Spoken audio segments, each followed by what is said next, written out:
Hey, everybody. Welcome to the Improv Network podcast. This is a series of conversations aimed at building stronger connections throughout the improv community.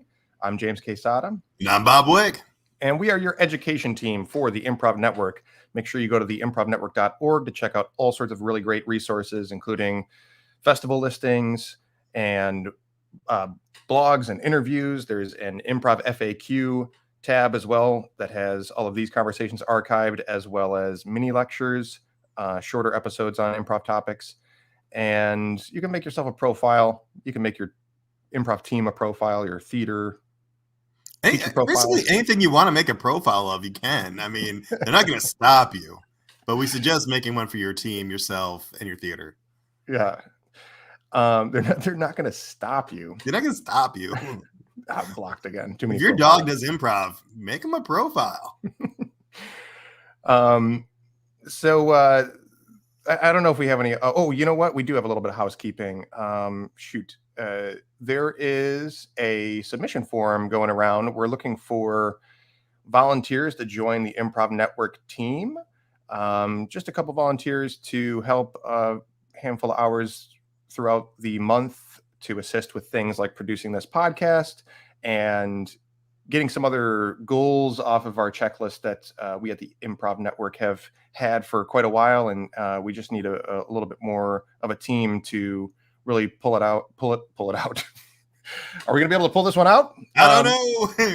There's only two of us. To be able to pull it. So much we want to do with this podcast. And both of us being from Detroit, if this is going to be a national thing, we would like to get more help, like getting more variety, get more regional variety. And, you know, it takes a village. Yeah. And if we were more prepared, we would, we will put a link to the form in the comments as soon as we're done here. But it's that kind of stuff. If we had volunteers to help us out, we'd have that locked and ready. Yeah. But all that housekeeping aside, we are very excited to have an international guest on the podcast. Somebody that Bob and I, as we meet lots of people nationally and internationally, we met through the Detroit Improv Festival. Fantastic improviser, Toronto-based Canadian Comedy Award-winning improviser.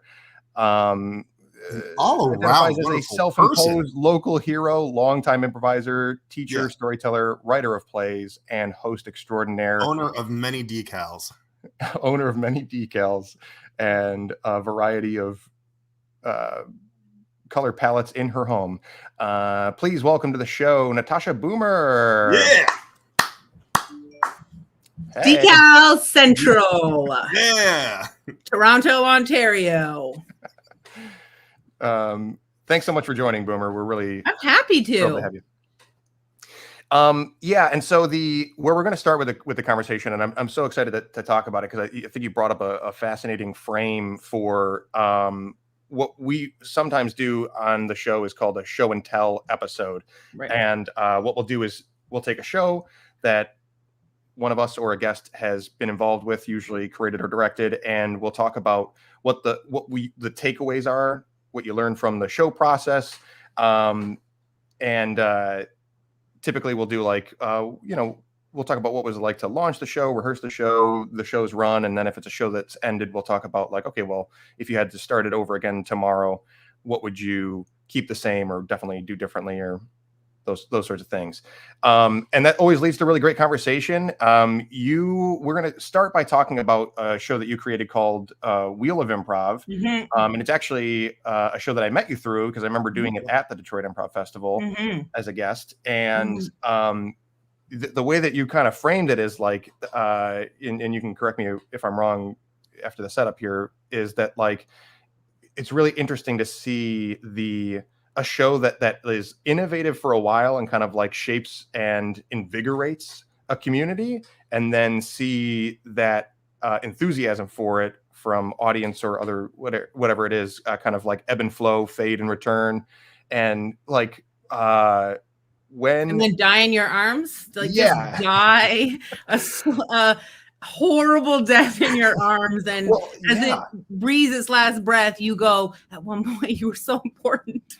Yeah, And now you are how nothing. to let go of a show, or like when I guess like when does a show sort of kind of resolve itself, or it's Run sees its its own course. way out, but and then what happens if you're like even if that's the what's happening naturally, if you're like, oh, I want to try to keep it going and see if we can like revamp it or whatever, like what happens when those are in conflict with each other. So I'm so excited to talk about all that, but before we launch into that framing of it, can you just tell us a bit about what the Wheel of Improv is and how it works? So Wheel of Improv was what she was. Wheel of Improv was it was a show that originally started in 2000 as I was in conservatory at Second City, and it was a written and slash improv show. And so it was a show where people competed. It was like a game show, and I wrote the whole thing, and then my con class were the actors in it. And we spun a wheel, and it just was one night. We just wanted to perform. And then many years later, in 2008, there was nothing. We used to have a theater called the Tim Sims Theater. It was attached to the Second City main stage on Blue Jays Way. That whole building got sold for condos, which is the way that Toronto is going. Everything is sold for condos. If it has like history or heritage, sold for condos. That's what we do here. And it's so sad. But what do you do after you buy the condo? Where do you go? What do you watch? Well, exactly. Oh. We're just like condos everywhere. And they're not even owned by Canadians. Anyway, we needed a Tim Sims to get better at improvising. And so me and my friend Naomi decided to have Studio 2. We were going to turn one of the studios at Second City, we were both teachers, into a theater, because the students were not getting better. They were doing their classes and there was no way to play. And that was the function that the Tim Sims Playhouse had. You got better because you got on stage every night, but you didn't get a show anymore. And so we decided to create this Studio 2. And Monday night was open, and she was like, you have to do a night. And I was like, I can't do a night. And she was like, no, you have to do a night. And I was like, I can't do a night. There's no way I can do a night. And I went home and I had a dream about Wheel of Improv. And I was like, maybe I'll bring back Wheel of Improv. And so I brought back Wheel of Improv. And all it was a wheel. This was my vision for it. People would get a team, and then they would come and they would compete. It would be a non-competitive, competitive game show. So you were playing games, and you'd spin the wheel, and that would be the game that your team would play. And so we put it up, and 4 people came, and it was in January. And then I spent 6 months doing everything I could to get students to buy in, to get better at improv. They had to do improv. And I would show up at the classes and be like, hey, come to this thing. It's like community. These people are like you. And then eventually, within probably 6 months, it was sold out every night. And then Second City, like Second City does, they came and they're like, hey, we're going to take away Studio 2 and we'll make it the John Candy Box Theater, and you'll have nothing to do with it anymore. But I was exhausted because that's all I did, was make sure that people were coming to this Studio 2. And that's how Wheel of Improv got started. It was Monday night. Talk about that, because I've noticed, I've been doing this for a minute now, that in some years there's almost like, when we have students, they get really excited and there's not enough opportunity for them to play.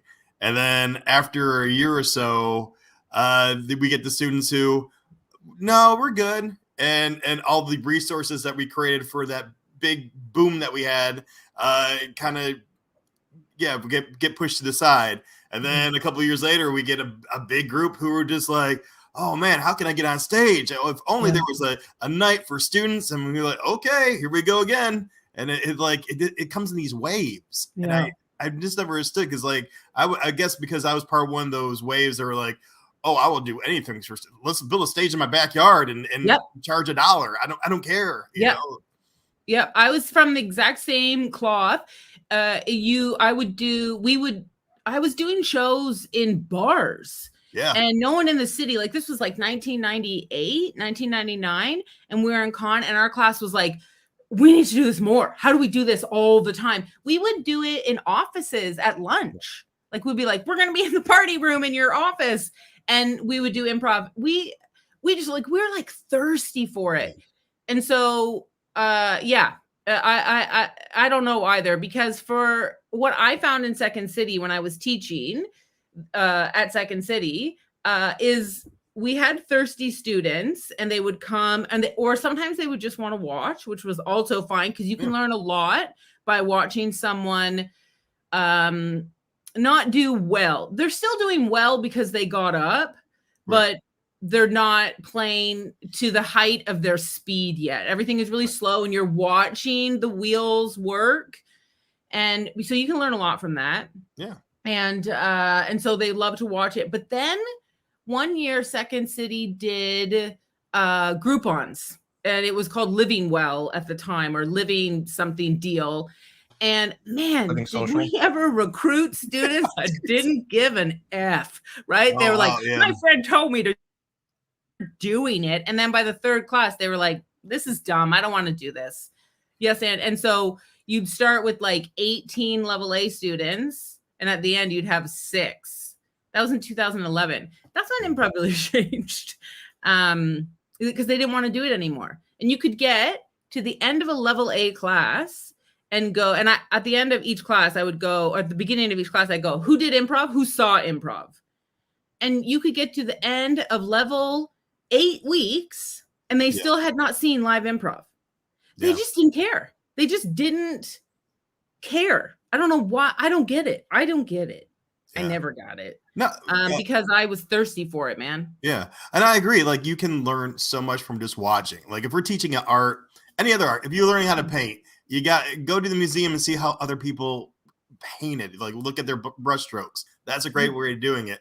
But if you're just taking the classes and going to the museum and not painting yourself, how do you expect to become better? I'm still blown away. And the other students who just come in but like are resisting learning or being a part of the thing they signed up for is just a mystery to me.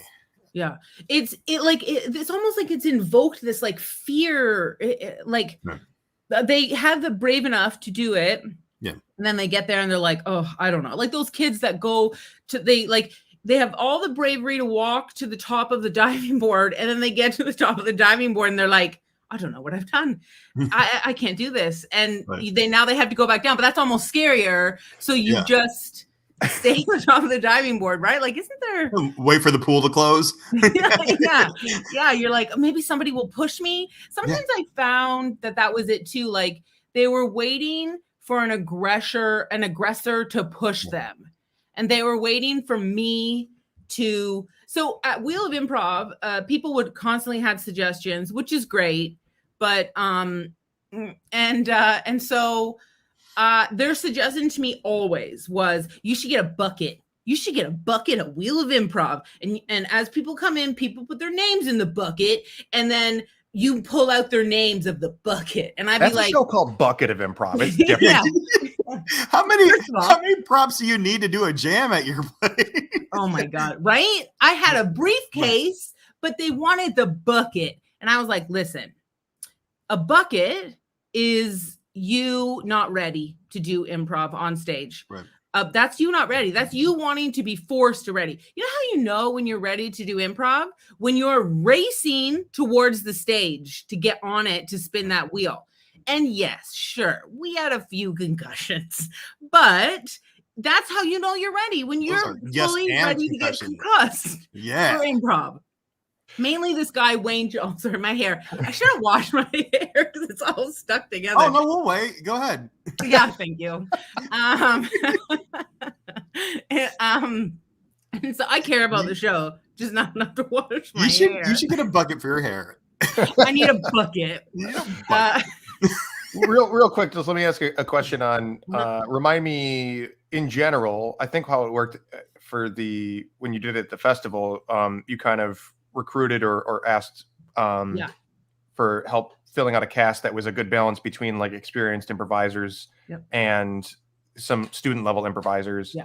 And was that generally how the casting worked in its regular run? No. When it first started, so Wheel of Improv evolved to what it was by really bad shows. So there'd be really bad show. There'd be a couple of them weeks in a row, and I'd be like, I cannot have a bad show like this again. So how do I make this show better? And so it went from just everybody improvising with everybody to me getting my friends who were great improvisers and the teachers there. And I did it so that the teachers would bring their class that night. And so that they would find out. And then the teachers sat on the side of the stage and they would go in to protect. But you know what happened? The teachers were too scared to go in and interrupt the scene. So I was like, this is a fucking nightmare. You're too scared to go in. Everyone's too scared to get up. And I'm just standing on stage screaming the word vagina all the time. Like, this is because that's what we do. We're scared. Yeah.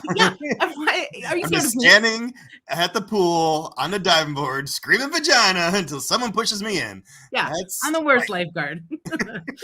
And so I was like, there has to be a way to make this, to secure this show more. So then what I did was I had a couple nights where Tourco had the night off of Monday nights because their night was usually Monday. And I would get them to come over and play with everybody. And people loved that. And then I was like, what if I did this all the time? What if I always had guests? And these guests were in every single scene. And they were playing. And then what the guests would teach the performers was pace, right? Because when you know what you're doing in improv, you play at a specific pace, which is faster than someone who's judging their thought process all the time. Is this good? Is this funny? Will people judge me? But like when you've been doing it a while, you're just like, I don't care. Like, I don't care. I don't care what comes out my mouth. Right. And when you do care what comes out your mouth, then you're like, oh, I didn't have the greatest set because I cared too much about what came out my mouth.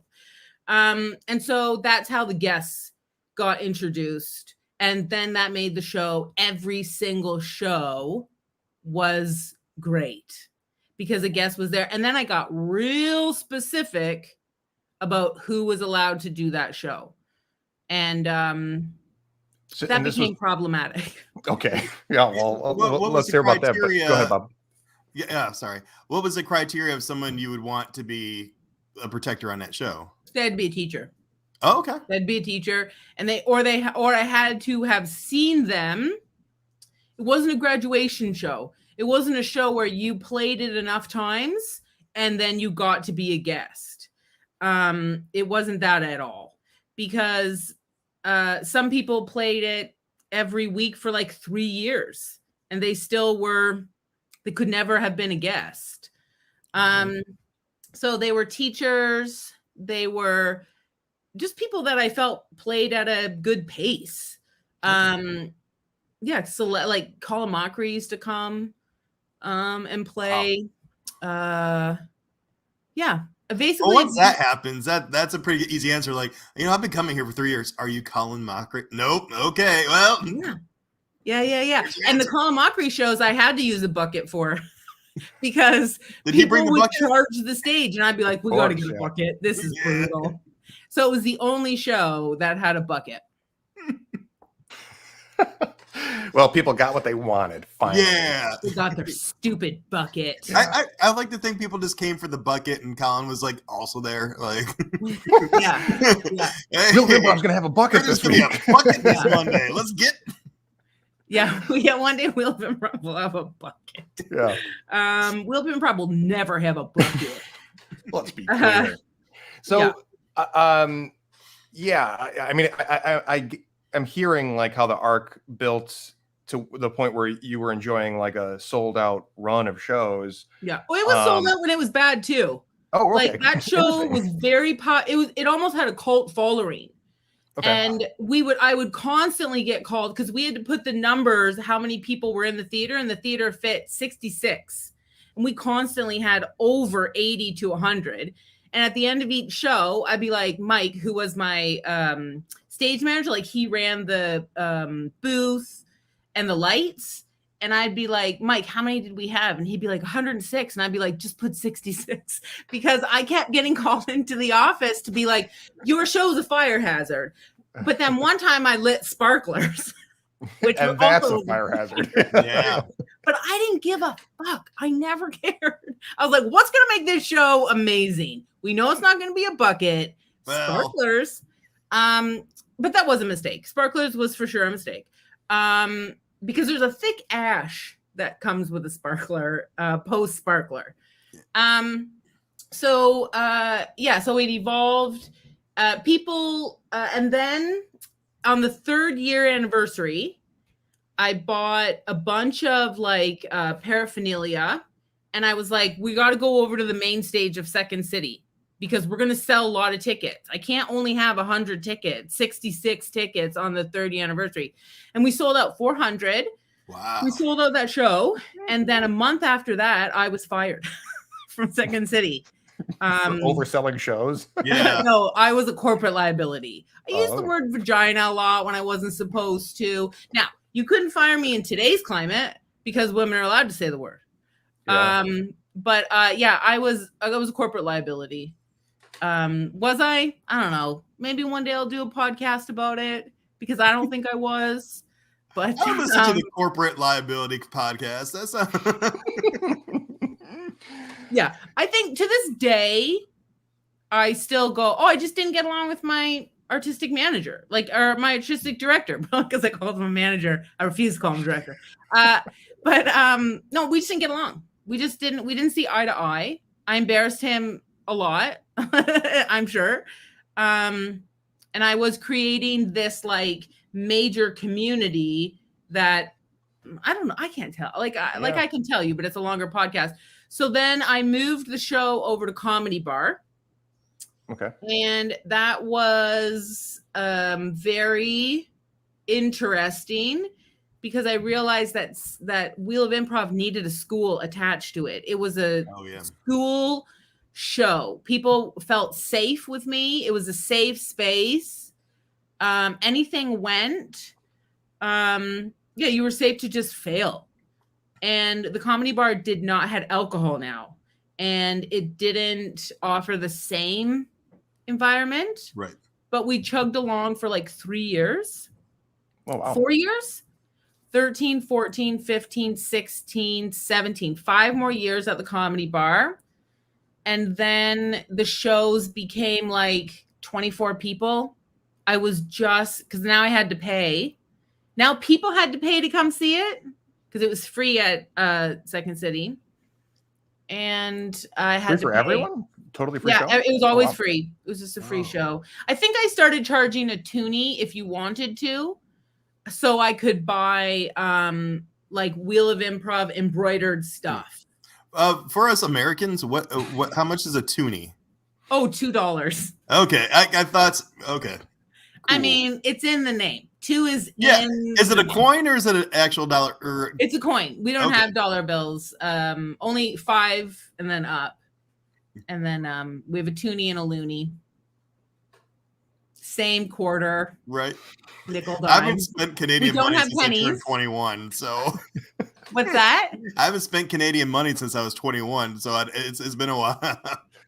If anybody has any questions about Canada, feel free to drop one in the comment. I'll answer it. We do have a question about, and I'm curious about this too. So Kurt's, hi Kurt, is asking about the audience, like what the difference between a Wheel of Improv audience and any other show would be if it's more of a chill hang or if it's more of like a nervous, excitable energy kind of deal. And I'm curious about that too. I'll also throw in there, like, was it mostly all improvisers or did you get some general audience in there too? So it was mostly all improvisers and students, and then people bringing their friends. And then when we went over to Comedy Bar, the audience changed a little bit, but still the same. But then it's an interesting question because, the week between after Christmas and before New Year's, it's very, that week. Yeah. It's very right. Like the Comedy Bar sells out because there's nothing to do. So the Comedy Bar sells out every show. And we would have our normal we moved to Tuesday night. We'd have our normal Tuesday night. And now all of a sudden the audience was 120 people sold out for this show, Wheel of Improv. Right. And oh man, I remember the first show that bombed. And I was so disappointed because you couldn't play the same way anymore. But everyone was playing the same way. Their improv was very meta. And they were improvising to other students. Yeah, they're improvising for improvisers, not your standard audience. Yeah. Yeah. And so by the third game, I remember standing on stage and being like, you need to raise your game right now on this stage because what you're doing is not cutting it.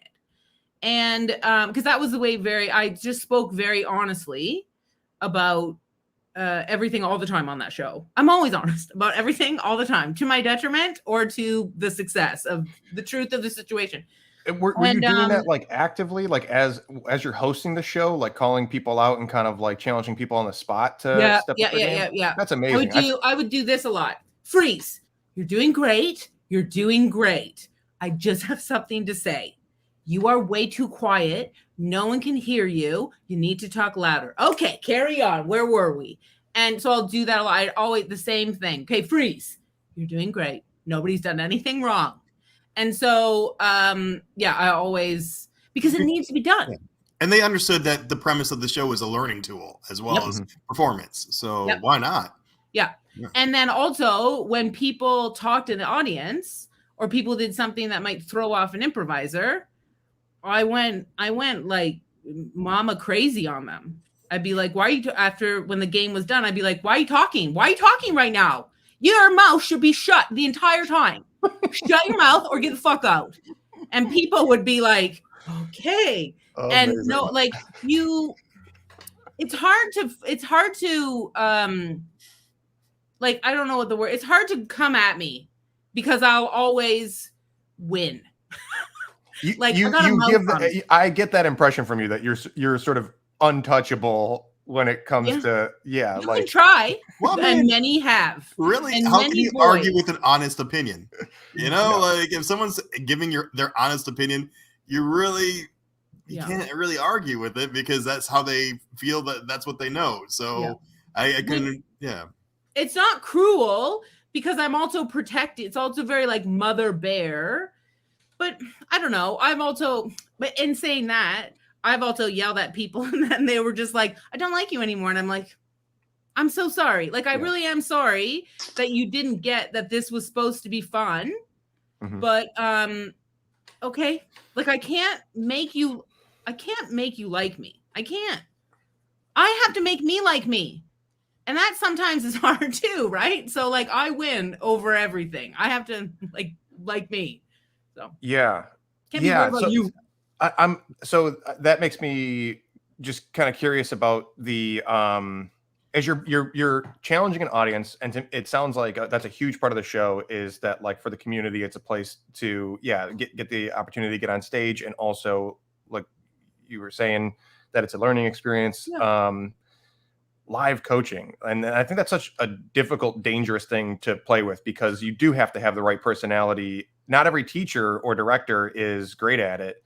I don't think I would be good at it. Like I would have to take on a whole different persona to do it. Like I'd have to create a different type of persona that's doing that. But I'm wondering, as you're building an audience that's like really excited and that's like drawing to them, what kind of pressure does that put on you? Like, was that a really great learning / growth curve for you? Or did it become like really tough to navigate? Like I don't know, like the significance of your role as the showrunner and like the person cracking the whip. Like, is that a lot of pressure, or did you find it really freeing? Like, what was that like? No. It was the place that I was supposed to be the most in the world. Like when Wheel of Improv started to diminish, I would be like, I don't understand what's happening. This is the only thing I actually am good at. This is what I'm meant to do. Why is the show falling apart? And then there would be ebbs and flows. And then no, it's definitely what I was meant to do. But again, like I'm saying this, like there were still like a handful of, not everyone liked it. Not everyone appreciated it. Not everyone thrived in that environment. I would have people come to the show over and over again. And also in going back, it is very, very difficult because sometimes you want to stop a scene and be like, freeze. I can make this 1,000 times better by telling you to do one thing. But in the core of your being, you have to be so connected to this part of your heart, right? And you have to come out of your head, teaching head. You have to be in your teaching heart. You have to know whether that person can handle it or not. You have to know whether it will destroy them or not.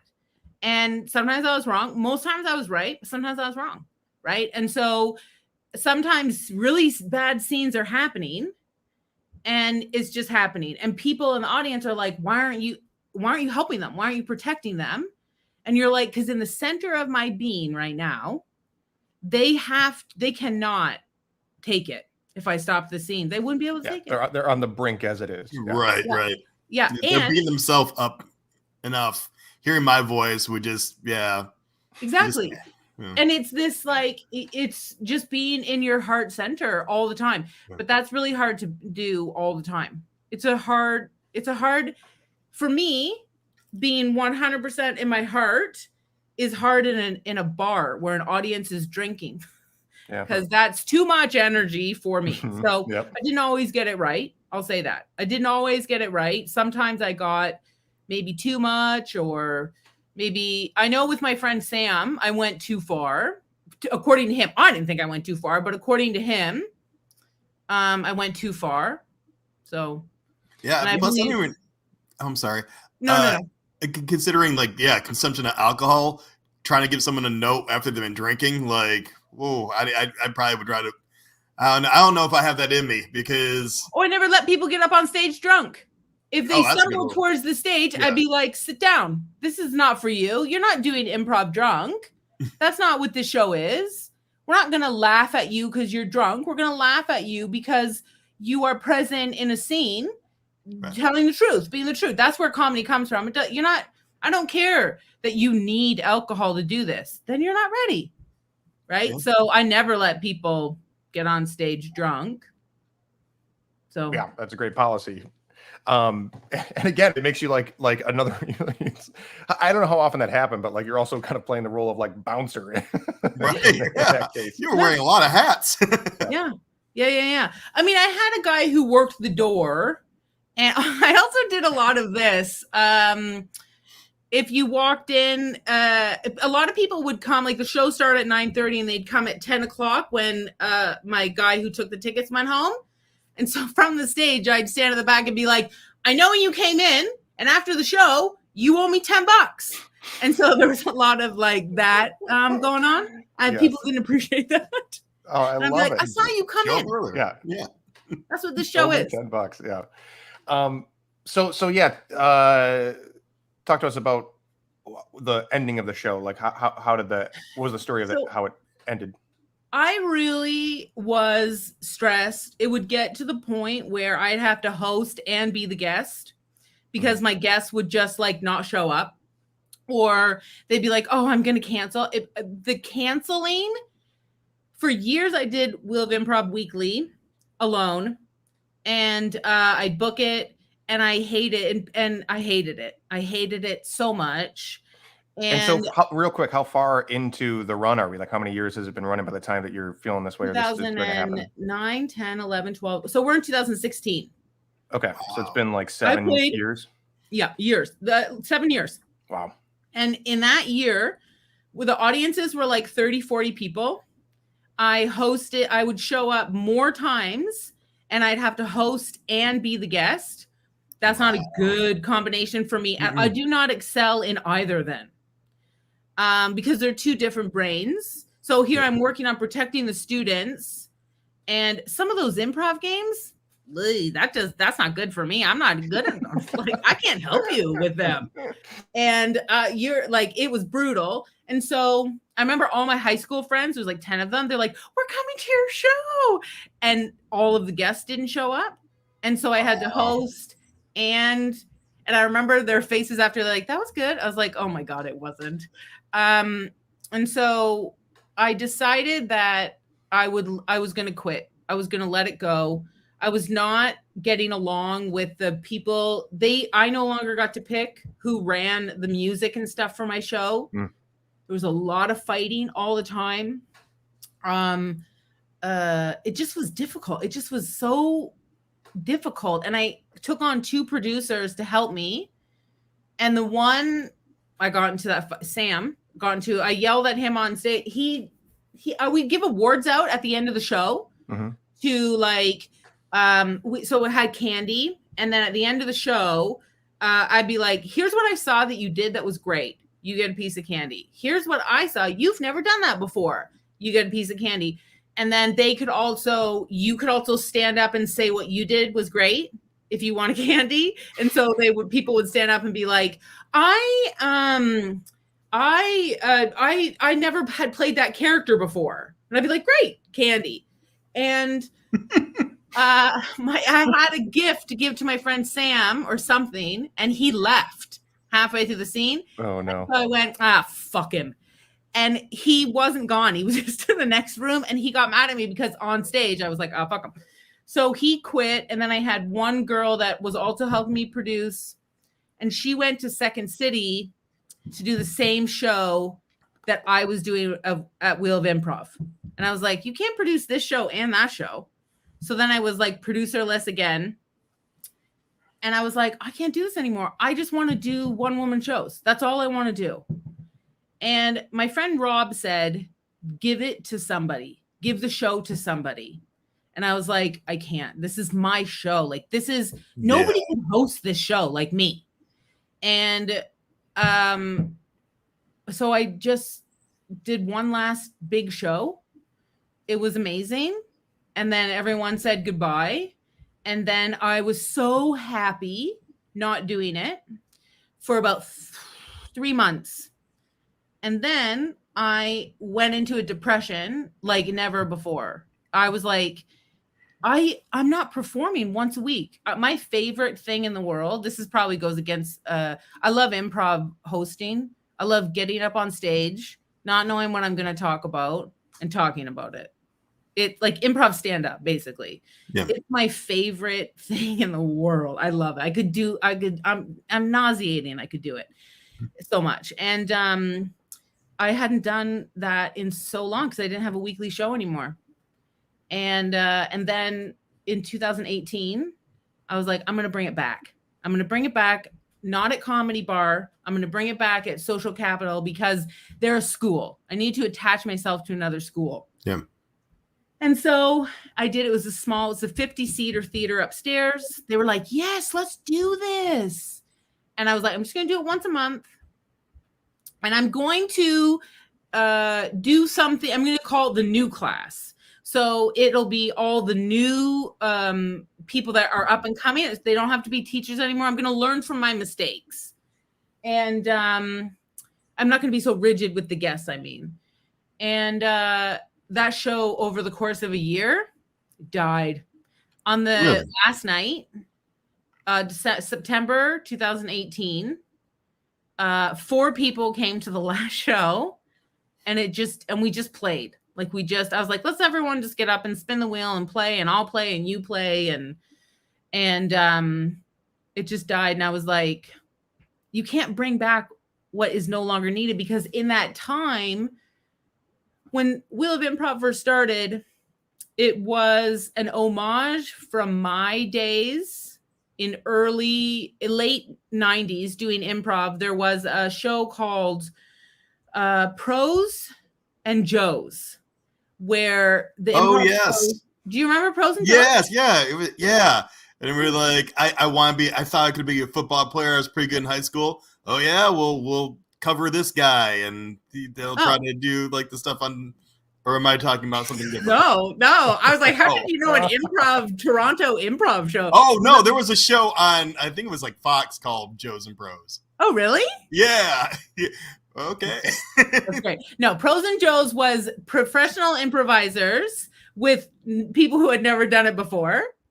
And it was like a get up show. You could just get up as a student. It was at the Tim Sims Playhouse, and it really made the improvisers better, right? And so I was like, when I started Wheel of Improv, I'm like, it's going to be like from 2 decades or a decade earlier, Pros and Joes.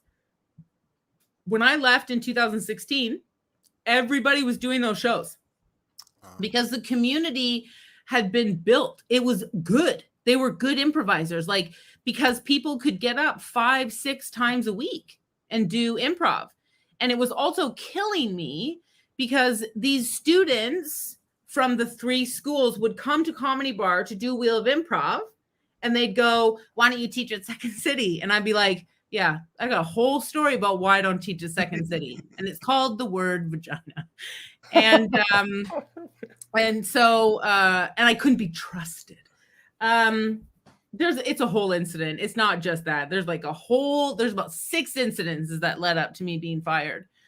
None of which would hold a leg these days. But so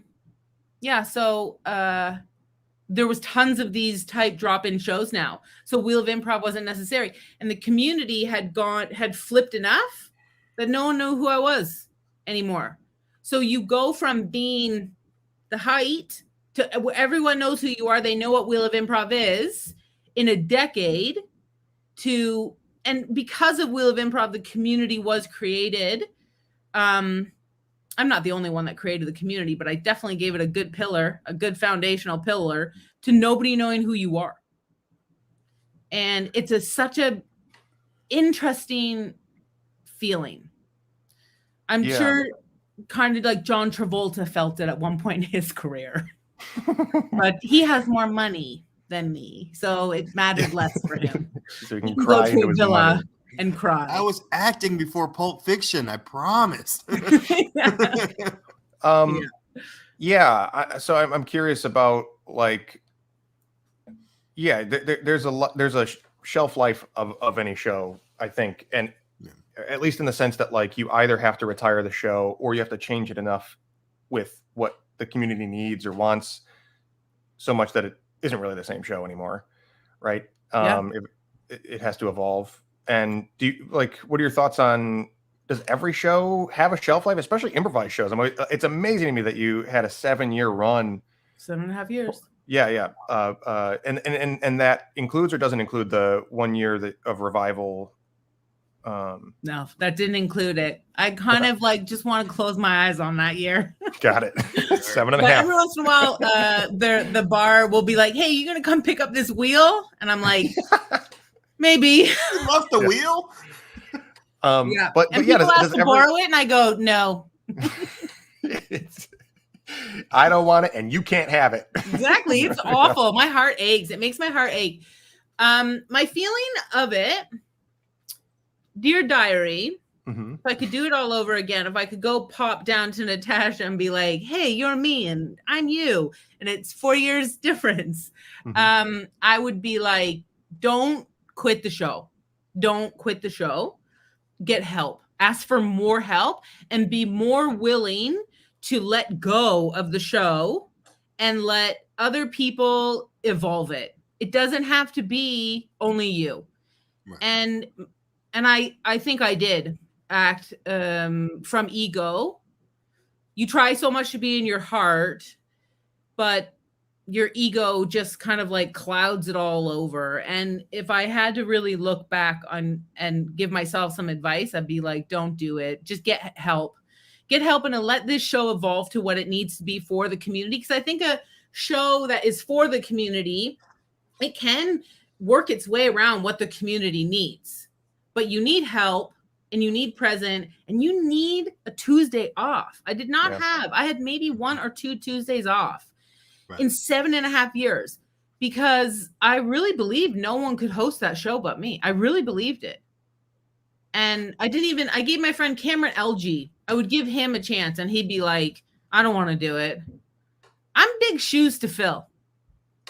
But I know that I am. And so, but there's still, people can still fill it. They just do it in their own way.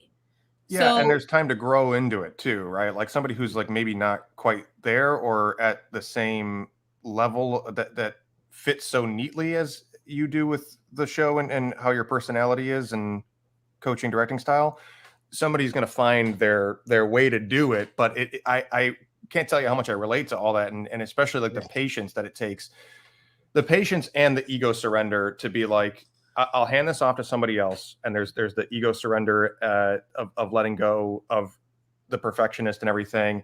And then also the patience for being like, okay, I'm going to let it go and it's going to change. And there might be growing pains for either who else is in charge or how it's reshaping. And just that waiting period is just, it's so hard to not like give up in that period of growing pains to the point where like you might not see it. You'll see it change, but you won't see it. Yeah. You won't see it through long enough to see it like take its new shape fully. Yeah, you know. And then you can show up like once every 6 months, and people will be like, "Whoa!" Mm-hmm. And I think what I really did too when I left Wheel of Improv is I took a big step back from improv in the community, and now I'm not really part. No one's part because it's been 2 years over. Mm-hmm. No one's done anything in 2 years, but it's And then, I mean, I started another format. I found a whole new way to improvise that I really like, but it's hard to get that going. The best shows to get going are the ones that involve everybody, and everyone had a piece of Wheel of Improv, which was, I think, integral to a community building. When you believe that you have built a part of your improv, your soul has built that's how you build a show, right? Yeah. So in that vein, you know, it sounds like the things that you would change would be that letting go, don't quit the show, get help. I think that's great. Excellent advice. And what are the things that you think are essential if you were going to start that show again tomorrow in a different community or as if it had never happened? Like what pieces would be essential to making it work as well as it did that you would keep the same? It needs a school. It needs to be attached to a school because it's a learning show. Mm-hmm. It needs a team. It needs like a group of people who believe in it. Even like 4 hosts, 4 producers, and we each get a week, right? 4 teachers who are like, I want to teach improv and I want to do my brand. And people are like, oh, Bill's on the 3rd Tuesday. I'm going to go to his night. It needs like.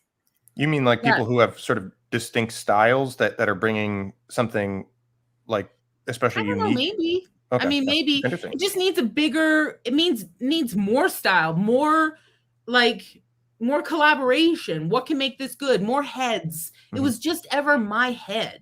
Mm-hmm. And I really wasn't open to a lot. Like people were constantly giving me, I was about as open to other people's suggestions as I was to bucket suggestion, right? Like buckets are not happening. Isn't that the thing though? Like the first thing we learn is to let go and like you come with the initiation, and then we create by committee, and we like to think we learn that lesson. But I'm to be honest, there's been so many times that lesson has popped back up. I'm like, oh shit, it was right in front of me. I know what I'm supposed to do, but I just can't let go because you're an artist, and artists are supposed to create.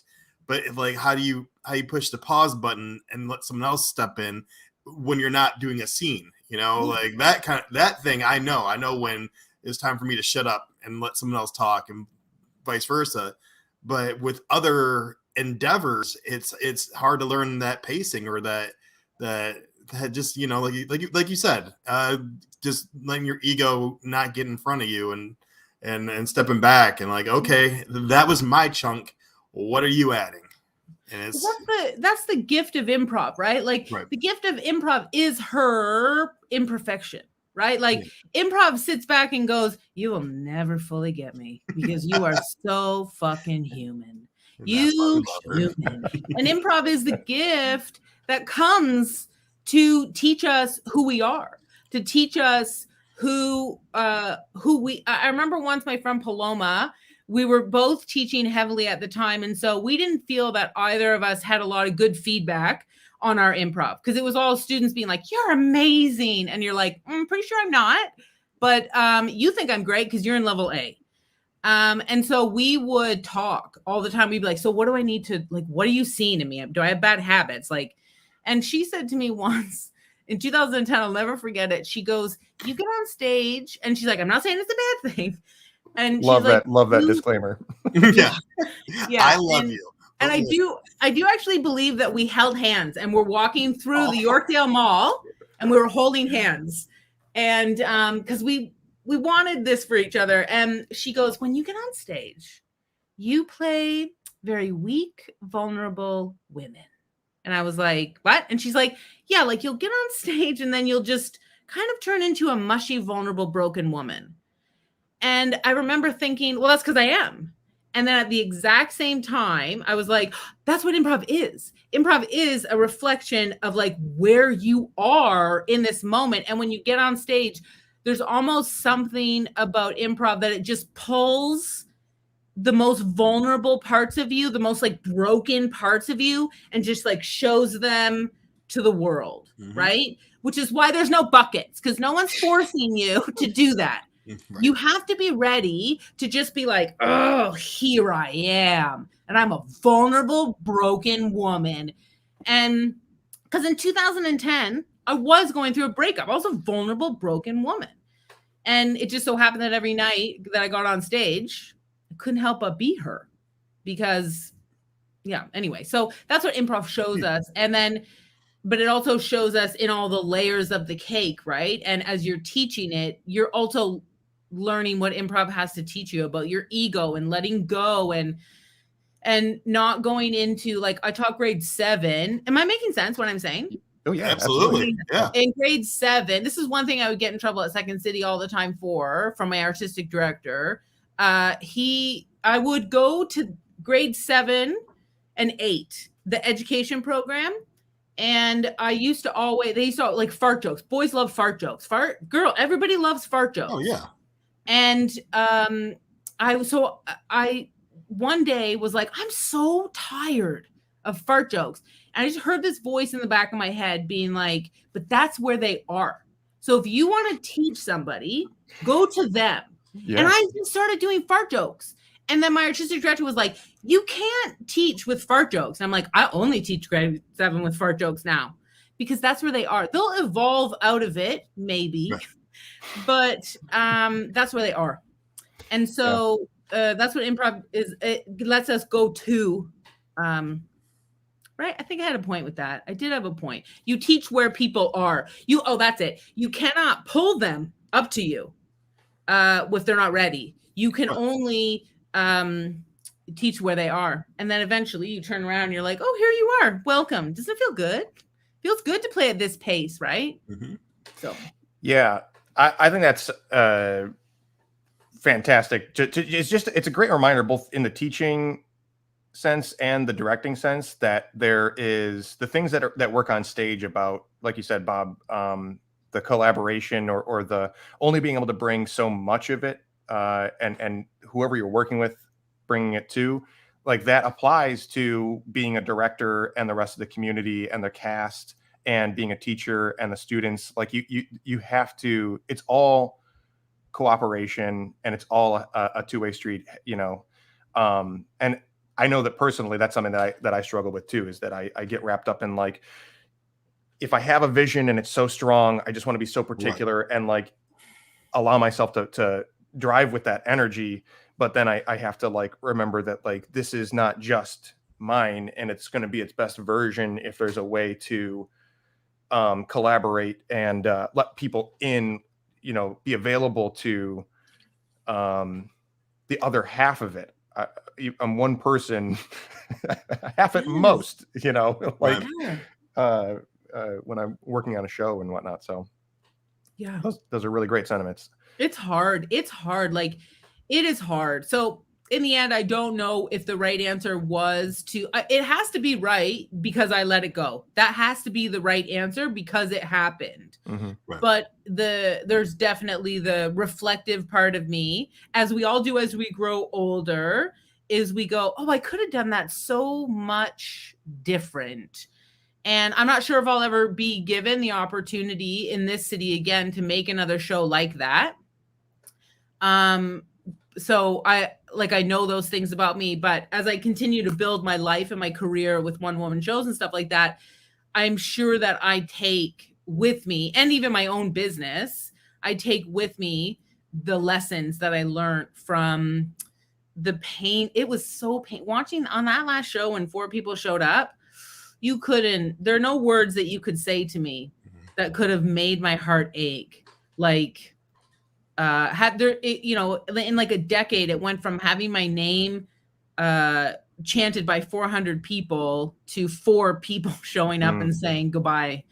So yeah, it's very who knows what the right answer. And thank you so much for sharing all that, because I just appreciate how frank and honest and your heart's in the conversation. And that's what I love about these show and tell episodes. It's just that they do, when you're that close to a show, there's so much personal story to it. So thank you for sharing all that.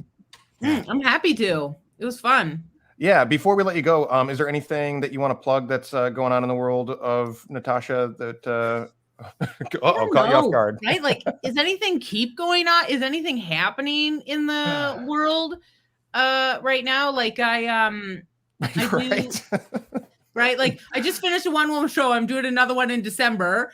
And not really. So and what's the name of the show and where's it going up?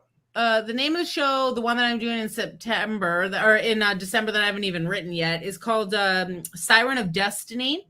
Okay. How a saucy mermaid brought me back home again. Beautiful. And it's about my firing from Starbucks. I've been fired from a lot of jobs.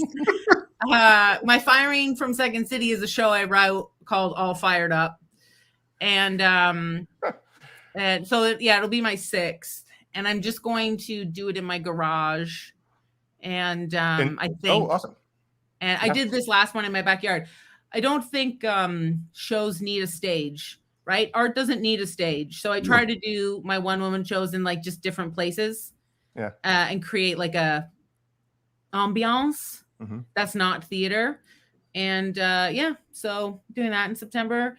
That's it. Like, you can't come for Reiki or massage. That's what I do as a healer. So can't do that because I'm in Toronto, Ontario. Well, for any Toronto listeners, we'll point them in your direction. And if there's links for the show or anything else you want us to include in the description, we'll make sure that all the info gets in there. Absolutely. Oh, no, it's not even written yet, James. Oh, yeah, I know. No, we're going to put the whole script on the internet forever. So whenever, if there's anything ever, whatever you want us to put, we'll attach it. It's awesome. Internet. Well, but you've promised it, so now you got to deliver, written or not. You got to. I'll do it. I can't wait to talk about the saucy mermaid. Yeah. Well, thanks so much for joining, Boomer. It's been a really great conversation. So happy to have you on. And Kurt, as always, very complimentary about the episode, and he owes you $20 for all the learning and info. Yeah. Okay. Thanks, guys. Thank you. Yeah, thank you very much. Absolutely. Remember to go to the improvnetwork.org to check out all the resources that we have to offer, and we will catch you next time on the Improv Network podcast. Bye.